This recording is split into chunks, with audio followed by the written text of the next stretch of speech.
बहुत पहले विंध्याचल पर्वत के पास कंचनपुर नाम का एक नगर था। उस नगर का स्वामी जीमूत केतु नामक का एक पराक्रमी राजा था। राजा के महल के उद्यान में उसके पूर्वजों द्वारा देवताओं से प्राप्त एक कल्प वृक्ष था जो उसकी समस्त मनोकामनाएं पूर्ण करता था। उस देव वृक्ष के कारण राजा को धन धान्य, ऐश्वर्य व वैभव की कोई कमी नहीं रहती थी। उस कल्प वृक्ष की कृपा से ही राजा को जीमूत वाहन नाम का एक पुत्र पैदा हुआ था जो अब युवावस्था में प्रवेश कर चुका है। जीमूत वाहन बहुत दानी था। वह समस्त प्राणियों पर दया भाव रखता था एवं गुरुजनों की सेवा के लिए सदैव तत्पर रहता था। जीमूत वाहन जो बोधिसत्व के अंश से पैदा हुआ था, अतः उसे अपने पूर्व जन्म का वृत्तांत भी ज्ञात था। कुछ समय बाद जीमूत केतु उसे अपना युवराज घोषित करता है। प्रजा अपने युवराज को पाकर बहुत खुश होती है। एक दिन राजा के मंत्री ने आकर युवराज जीमूत वाहन से कहता है, युवराज, यह धन धान्य, यह ऐश्वर्य सब कुछ कल्प वृक्ष की ही देन है। अतः अपने कुल एवं प्रजा की समृद्धि के लिए इस देव वृक्ष का सम्मान करना कभी मत भूलना। यह अजेय है। देवराज इंद्र भी इसकी महत्ता को स्वीकार करते हैं। युवराज जीमूत वाहन वैसा ही करने का वचन देता है। वह मन ही मन सोचता है, मेरे पूर्वजों ने इस देव वृक्ष का उचित लाभ नहीं उठाया है। उन्होंने केवल इससे साधारण स्वार्थ की याचना करके इसे स्वयं तक ही सीमित रखा है।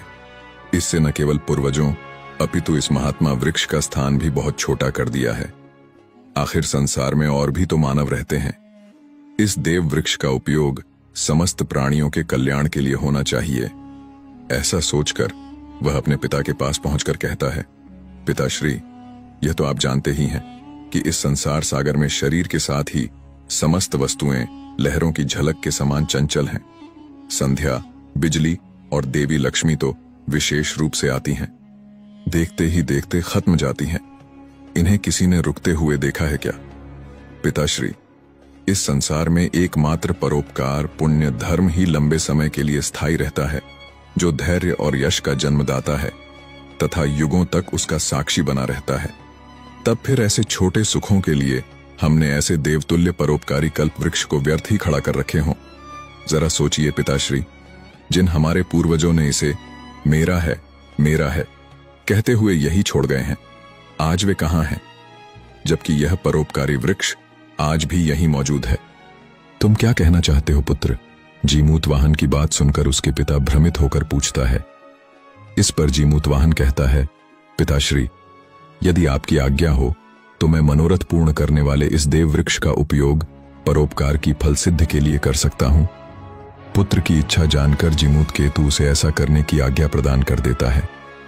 तब जीमूत वाहन उस कल्प वृक्ष के समीप जाकर कहता है, हे देव, तुमने हमारे पूर्वजों की सभी मनोकामनाएं पूरी की हैं, लेकिन मेरी भी एकमात्र मनोकामना पूरी कर करके कुछ ऐसा करो जिससे मैं इस पृथ्वी को गरीबी हटा सकूं और तुम्हारा कल्याण हो। मैं धन की इच्छा रखने वालों के लिए तुम्हारा विसर्जन करता हूं। युवराज हाथ जोड़कर जब यह कहता है तो उस वृक्ष से आवाज आती है, तुम धन्य हो राजकुमार, तुम्हारे त्याग की मैं सराहना करता हूं। तुम्हारे पूर्वज मुझे देवताओं से मांग कर लाए थे, इसलिए मैं अब तक वचनबद्ध था। अब तुमने मेरा त्याग कर दिया है तो मैं जाता रहा हूं। तुम्हारा कल्याण हो वत्स। पल भर बाद ही वह वृक्ष आकाश में उड़ जाता है और उसने पृथ्वी पर इतना धन बरसाता है कि धरती पर कोई गरीब ही नहीं रहता है। और जीमूत वाहन के ऐसा करने से उसका यश तीनों लोकों में फैल जाता है। लोग उसके नाम की जय जयकार करने लगते हैं। लेकिन जीमूत वाहन का कल्प वृक्ष को विसर्जन कर न सके बंधु बांधवों को रास नहीं आता है। वे लोग उससे ईर्ष्या करने लगते हैं। उन्होंने एकत्र होकर सोचा कि विपत्तियों का नाश करने वाला कल्प वृक्ष तो अब उनके पास रहा नहीं, उसे तो जीमूत वाहन ने लोक कल्याण के लिए दे दिया है। अतः अब कंचनपुर पर आराम से अधिकार किया जा सकता है। ऐसा सोचकर वे कंचनपुर को अधिकार में लेने के लिए युद्ध की तैयारियां करने लगते हैं। यह देखकर जीमूत वाहन अपने पिता से कहता है, पिताश्री, मैं आपके शौर्य को भली प्रकार जानता हूं। विश्व में ऐसा कोई नहीं है जो शूरता में आपका सामना कर सके, किंतु सगे संबंधियों को मारकर इस पापमय और नाशवान शरीर से राजसुख का उपभोग करना सर्वथा अनुचित है। अतः हमें स्वेच्छा से इस राज्य को त्याग कर कहीं अन्यत्र चले जाना चाहिए। इस पर उसके पिता कहता है, पुत्र, मैं तो तुम्हारे लिए ही इस राज्य की कामना करता था, परंतु जब तुम स्वयं ही इसके त्याग की बात कह रहे हो तो मुझे राज्य का प्रलोभन कैसे हो सकता है। अतः जैसा तुम उचित समझो वैसा ही करते हैं। इस प्रकार जीमूत वाहन अपना राज्य छोड़कर अपने माता पिता को साथ लेकर विंध्याचल पर्वत की तरफ चला जाता है और चंदन वन से ढके हुए एक झरने के पास वाली गुफा में आश्रम बनाकर रहने लगता है। वहां विश्वासु नाम के सिद्धों के राजा रहते थे और वहां पर उनके पुत्र मित्रावसु से जीमूत वाहन की मित्रता हो जाती है। एक बार घूमता फिरता जीमूत वाहन उपवन में स्थित भवानी गौरी का मंदिर देखने के लिए चला जाता है। वहां उसने सखियों सहित एक सुंदर कन्या को देखता है जो भगवती गौरी को प्रसन्न करने के लिए वीणा बजा रही थी। अप्सराओं को भी मात करने वाली उस कन्या का रूप सौंदर्य देखकर जीमूत वाहन ठगा सा रह जाता है। पहली ही निगाह में उस तनवेगी सुकुमारी ने उसका हृदय चुरा लेती है।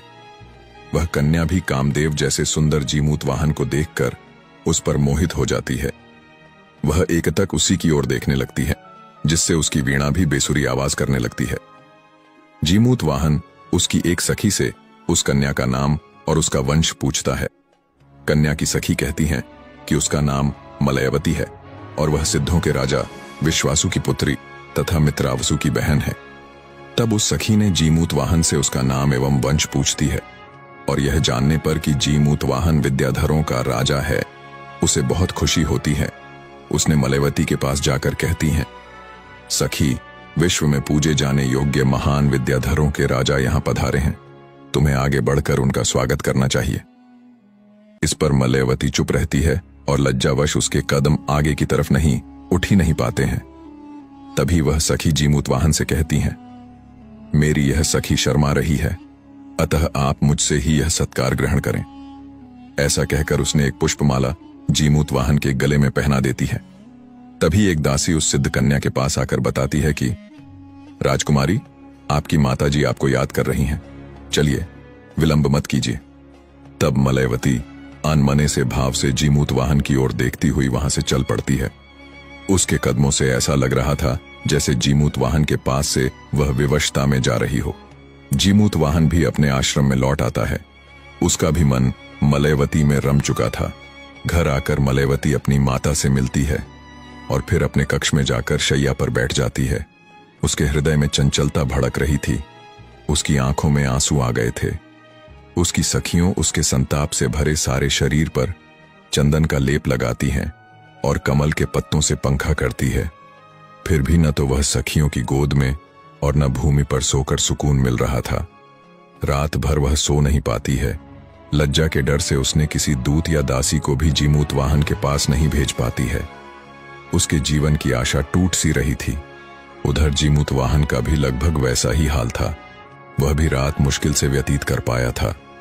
सुबह होने पर वह फिर से मां गौरी के मंदिर में पहुंच जाता है, जहां उसने मलयवती को देखा था। उसका मित्र मुनि कुमार भी उसके पीछे पीछे आ जाता है और उसे चिंतित देखकर आश्वासन देने लगता है। तभी उसने देखा कि मलयवती भी वहां आ गई है। मुनि कुमार के कहने पर वह उस सिद्ध कन्या की ओर बढ़ने लगता है, जो उसकी ही तरफ निहार रही थी। तब उसे विश्वास हो जाता है कि राजपुत्री उसका निवेदन ठुकराएगी नहीं।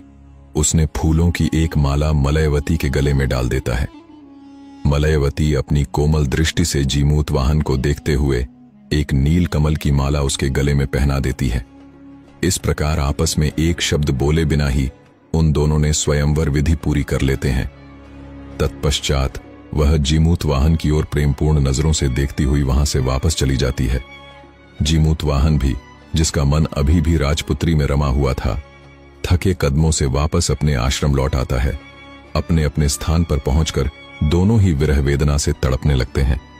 उस रात न तो जीमूत वाहन को नींद आई और न मलयवती ठीक से सो सकी थी।